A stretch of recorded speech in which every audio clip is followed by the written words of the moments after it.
আমি ৮ মাসের গর্ভবতী। হঠাৎ শাশুড়ি মা এসে বলল, তুমি রান্নাঘরে কি করছো? তোমাকে না বলেছি তুমি রান্নাঘরে যাবে না, তোমার হাতের রান্না আমি খাবো না। আমার শাশুড়ির মুখে এমন কথা শুনে আমি চমকে উঠলাম। পরক্ষণে আমি আমার শাশুড়িকে বললাম, কেন এত বছর বুঝি আমার হাতের রান্না আপনি খাননি? হঠাৎ কি এমন হয়ে গেল যে আপনি আমার হাতের রান্না খাবেন না? আর এমনিতেও আমি রান্না বান্না করতে পারবো না। আপনার ছেলেকে বলুন আরেকটা বিয়ে করতে, নতুন বইয়ের রান্না খেয়ে যদি আপনার যৌবনকাল ফিরে আসে। আমার মুখে এই কথা শুনে আমার শাশুড়ি তেলে বেগুনে জ্বলে উঠলেন। ঝাঁঝালো কণ্ঠে বললেন, দরকার পড়লে করাবো আরো একটা বিয়ে। আমাকে আবারও ধমক দিয়ে বলল, তুমি রান্নাঘর থেকে বের হও, আমি রান্না করব।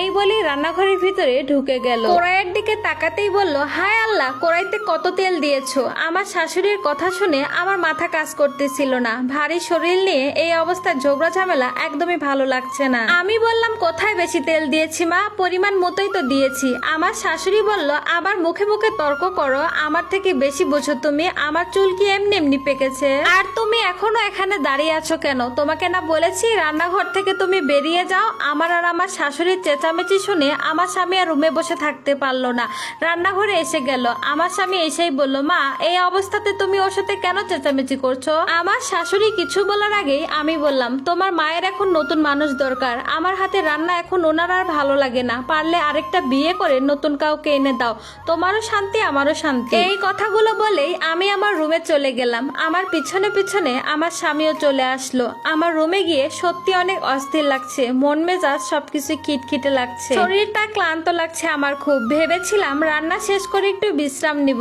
কিন্তু তার আগে শাশুড়ির এমন আচরণে মনটাই খারাপ হয়ে গেল। কিছুক্ষণ পর আমার স্বামী তার মায়ের রুমে গিয়ে অসহায় দৃষ্টিতে তাকিয়ে আমার স্বামী আমার শাশুড়িকে বলল, মা তুমি কেন এমন করো ওর সাথে? তুমি তো জানোই ও একটু কষ্ট বেশি পায়, আর এই অবস্থায় যদি ওর শরীর খারাপ হয় তাহলে তো বাচ্চার জন্যই ক্ষতি হবে। শাশুড়ি মা বলে উঠলো, হ্যাঁ এই অবস্থায় আমি কিছু বললেই দোষ, আর তোর বউ যে এই অবস্থায় রান্নাঘরে গিয়ে রান্না করছে। আমার শাশুড়ির কথা শুনে আমার স্বামী কাপা কাপা কণ্ঠে বলল, এসব কি বলছো মা? শাশুড়ি মা বলল, দেখেছিস মেয়েটার কি অবস্থা?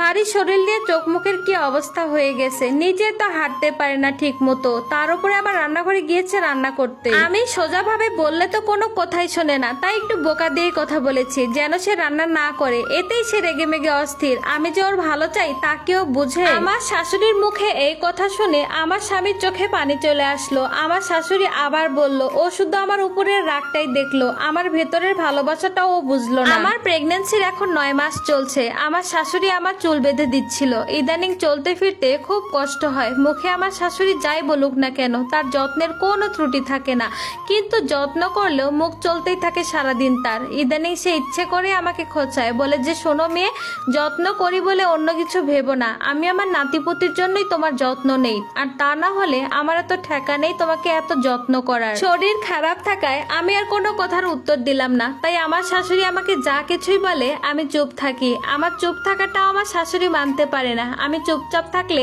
আমার শাশুড়ির ভালো লাগে না। উনি আমাকে খোঁচা মেরে কথা বলে যাতে আমি তাকে পাল্টা জবাব দেই। ঝগড়া হোক তাও যেন আমি তার সাথে কথা বলি। আমি চুপচাপ থাকলে নাকি তার মনে হয় এই ঘরে নাকি মানুষের কোনো অস্তিত্ব নেই। আমার শাশুড়ি আবার আমাকে বললেন, কি কিছু বলছিস না কেন? আমি বললাম, আপনি হলেন ব্রিটিশ মহিলা শাশুড়ি। আমার শাশুড়ি বলল, মানে? আমি বললাম, ব্রিটিশ না বাংলাদেশ থেকে চলে যাওয়ার সময় সবকিছু নিয়ে গেছে, কিন্তু আপনাকে নিয়ে যায়নি। আমার শাশুড়ি বলল, ও আমি তাহলে ব্রিটিশ মহিলা আর তুই বুঝি বাংলাদেশি মহিলা? তোর সাথে কথা বলাটা আমার বড় ভুল। এই কথা বলে আমার শাশুড়ি তার রুমে চলে গেল। পরের দিন ভোরের দিকে আমার ডেলিভারি পেইন উঠে, সাথে সাথে আমি জোরে চিৎকার করে উঠি। পাশে আমার স্বামীও ঘুম থেকে উঠে যায়। শাশুড়ি তখন নামাজ পড়ে আবার ঘুমাতে যাচ্ছিল। আমার চিৎকার শুনে আমার শাশুড়ি দৌড়ে আমার রুমে আসলেন। দেখলেন আমার স্বামী আমাকে বারবার জিজ্ঞাসা করছে কি হয়েছে। তখন আমার শাশুড়ি মাকে জড়িয়ে ধরে তার বুকে ধরে রাখলেন। শাশুড়ির বুকে গিয়ে আমি মা বলে ফুপিয়ে কেঁদে উঠলাম। তাতে যেন আমার শাশুড়ির বুকটা কেঁপে উঠলো। তিনি আমাকে আবারও জড়িয়ে ধরলেন। আমার শাশুড়ি তখন আমার স্বামীকে বলল, হারামজাদা, এখানে বসে কি হয়েছে না বলে ওকে তাড়াতাড়ি হাসপাতালে নেওয়ার ব্যবস্থা কর। দেখলেই তো বোঝা যাচ্ছে মেয়েটার পেইন উঠেছে। আমার এমন কষ্ট দেখে আমার শাশুড়ি দিশেহারা হয়ে গেল, যার জন্য তার ছেলেকে উল্টাপাল্টা অনেক কথা শুনিয়ে দিল। এরপর আমার স্বামী নিচে গিয়ে গাড়ি ঠিক করে আমাকে হাসপাতালে নিয়ে আসলো। আমার শাশুড়ি আমার স্বামীকে বারবার বলছিলেন তিনিও আমার সাথে যাবেন, কিন্তু আমার শাশুড়ির শরীরটা খারাপ হওয়ার কারণে আমার স্বামী তাকে আর সাথে নিল না। কিছুক্ষণ পর আমার স্বামী স্বামী তার মায়ের মোবাইলে ফোন করলো, আমার শাশুড়িকে জানালো যে মা আমাদের একটা মেয়ে হয়েছে। এই কথা শুনে আমার শাশুড়ি বলল আলহামদুলিল্লাহ, মা মেয়ে দুজনে সুস্থ আছে তো বাবা। সাথে সাথে আমার শাশুড়ি ফোন রেখে নিজেকে আর আটকাতে পারলেন না, সাথে সাথে হসপিটালে চলে আসলেন। হাসপাতালে এসে আমার স্বামীকে আগে বলল যে আগে আমি আমার বৌমার সাথে দেখা করতে চাই। আমার স্বামী আমার শাশুড়িকে সাথে নিয়ে আমার কাছে আসলো। আমাকে দেখে তিনি আর নিজেকে ধরে রাখতে পারলেন না, আবেগে হাউমাউ করে কেঁদে ফেললো।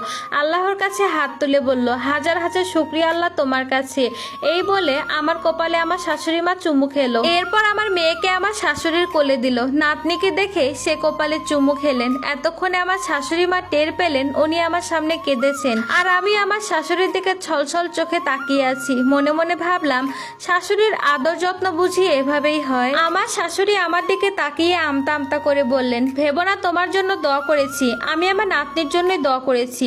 আমি আর হাসি ধরে রাখতে পারিনি, আমি হেসে দিলাম। তা দেখে আমার শাশুড়ি মা আমাকে ধমক দিয়ে বললেন, তোমাকে কে হাসতে বলেছে, তোমার সেলাই খুলে যাবে। আমার স্বামীকে আরো বলল, তোর বউকে ভালো করে কান খুলে শুনে রাখতে বল, সিজার করেছে সে যেন বাড়িতে গিয়ে পণ্ডিতি না করে, 5-6 মাস পর্যন্ত সে যেন কোনো ভারী কাজ না করে, আর খাওয়া দাওয়া যেন একটু হেরফের না হয়। যদি শরীর খারাপ হয়েছে না তাহলে আমি তুলকালাম বাঁধিয়ে দিব। আর আমার নাতনির কথা রইল, ওকে দেখার জন্য ওর দাদি আছে। তোর বউ যেন নিজের দিকে নজর দেয়, আগে থেকে সাবধান করে দিলাম, পরে যেন বলতে না পারে আমাকে কিছুই শিখিয়ে দেয়নি। আমার শাশুড়ির কথা শুনে আমি আর আমার স্বামী দুজনেই হেসে দিলাম। আমি তখন আমার শাশুড়ির 2 হাত ধরে জড়িয়ে ধরে বললাম, সব কথা শুনবো মা, একটু হেরফের করবো না, পাক্কা প্রমিস। তখন আমার শাশুড়ি অন্যদিকে তাকিয়ে মুচকি হাসলেন। আর এই স্টোরিটা একটা আপুর লাইফ থেকে নেওয়া। ভালো লাগলে অবশ্যই লাইক কমেন্ট করে পাশে থাকবেন।